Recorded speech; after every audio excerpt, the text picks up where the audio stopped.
আজকে তোমার চিকেন স্যুপটা মজা হবে। থ্যাংক ইউ, তুমি আমার Hi. সাথে থাকলেই আমি পারবো। আচ্ছা চিকেন স্যুপ বানাচ্ছেন? হ্যাঁ, আজকে আমরা চিকেন স্যুপ করব। দেখে নিই তাহলে চিকেন স্যুপ বানাতে কি কি উপকরণ লাগছে। চিকেন স্যুপ তৈরি করতে যে যে উপকরণ লাগছে: মুরগির মাংস, চিকেন স্টক, ফালি করে কাটা কাঁচামরিচ, কর্নফ্লাওয়ার এবং টমেটো সস।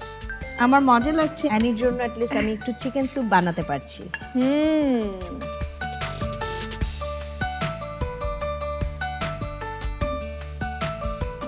বাটার দিয়ে আমরা চিকেনটা দিচ্ছি, তাই তো? হ্যাঁ। বলো তো আয়াত, মায়ের রান্না কি কি তোমার ভালো লাগে? আমার মায়ের রান্না ভালো লাগে হলো নুডলসটা, পাস্তা, এরপরে ফ্রাইড চিকেন, চাইনিজ স্টাইলে চিকেন রোস্ট করে দেওয়া, এরপরে স্টেক, আর কি?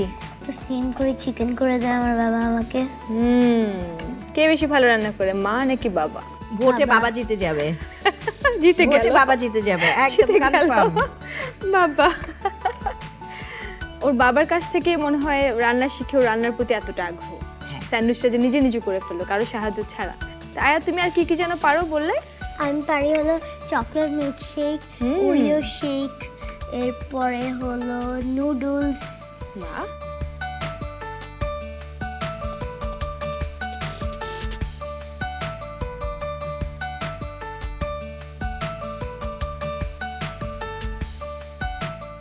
তা আয়াত কি খেতে চায়?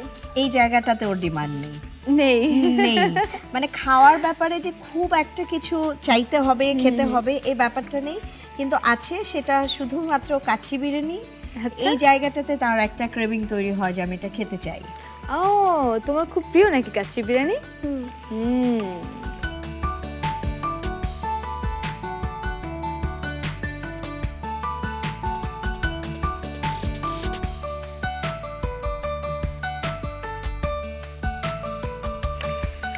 এখন কি আপু স্টক দিয়ে দেবেন?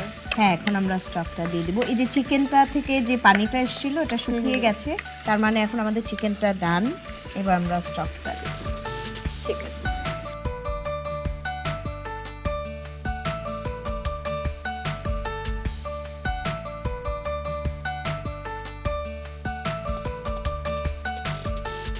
আপু আমরা আয়াতের কথা তো শুনলাম যে আয়াত কি কি খেতে পছন্দ করে, এখন আপনার কথা জানতে চাই। যদি আসলে বলতে যাই তাহলে সময়ের সাথে সাথে খাবারের রুচি বদলাতে থাকে, সেটা মনে হয় এখন আমি খুব ভালোভাবে বুঝতে পারছি। কারণ আগে হতো কি, আমার খুব ভাজা পোড়া পছন্দ ছিল, কিন্তু এখন আমি দেখতে পাই যে আমি একদম ভাজা পোড়া খেতে পারি না, আমার খেতে ইচ্ছে করে না। অনেক বেশি শরবত খাচ্ছি, তারপরে আমি চিড়াটা খাচ্ছি, দই খাচ্ছি, ফলমূল বেশি খাচ্ছি।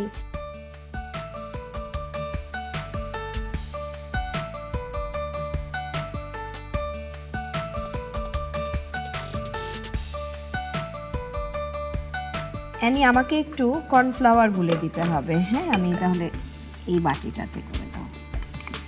ঠিক আছে।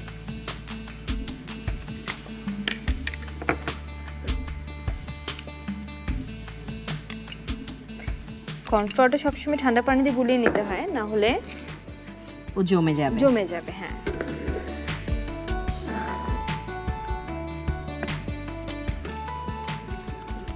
আচ্ছা, আয়াত ঈদে কি খেতে পছন্দ করে? ওর ঈদ নিয়ে কোনো গল্প আছে? আয়াতের ঈদের গল্প যদি বলতে যাই তাহলে আসলে ওর ঈদের গল্প মূল যেটা আসে সেটা হচ্ছে ও কাপড়ের মধ্যে পাঞ্জাবি পরতে পছন্দ করে না। সো তার একটা টেনশন হয় ঈদ মানে পাঞ্জাবি পরতে হবে আচ্ছা। সকালে উঠে, এবং দ্রুত সে নামাজ পড়ে এসেই ওটাকে চেঞ্জ করে ফেলবে।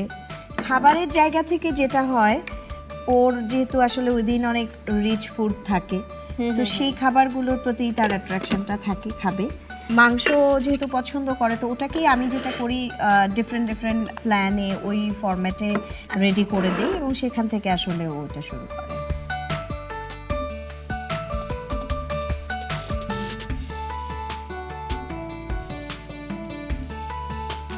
আপু সসটাকে দিয়ে দেবেন? দিয়ে দিচ্ছি।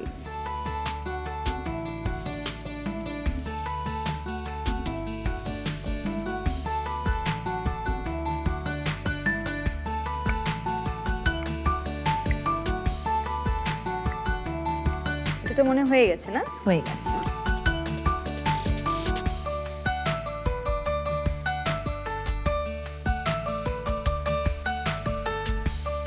অ্যানি, তোমার জন্য তৈরি হয়ে গেল আজকে চিকেন স্যুপ। আমরা সব একসাথে খাবো, ঠিক আছে আয়াত? ওকে। দেখে নিই তাহলে চিকেন স্যুপ তৈরির প্রস্তুত প্রণালী আরেকবার। চিকেন স্যুপ তৈরি করার জন্য একটি পাত্রে মাখন দিয়ে দেই। মাখন হালকা গলে এলে এতে টুকরো করে কাটা মুরগির মাংস এবং স্বাদমতো লবণ দিয়ে ভেজে নেই। এবার এতে আগে থেকে তৈরি করে রাখা চিকেন স্টক দিয়ে দেই। এরপর এতে ফালি করে কাটা কাঁচামরিচ দিয়ে ঢাকনা দিয়ে দেই। মুরগির মাংস হালকা সিদ্ধ হয়ে এলে ঠান্ডা পানিতে গুলিয়ে রাখা কর্নফ্লাওয়ার ধীরে ধীরে মিশিয়ে দেই। এবার এতে টমেটো সস দিয়ে ভালোভাবে নেড়ে গরম গরম পরিবেশন করি মজাদার চিকেন স্যুপ। বানাই মজার খাবার মা বাবার আমি। দুরন্ত। ফেসবুকে ফলো করো এবং ইউটিউবে সাবস্ক্রাইব করো দুরন্ত টিভি।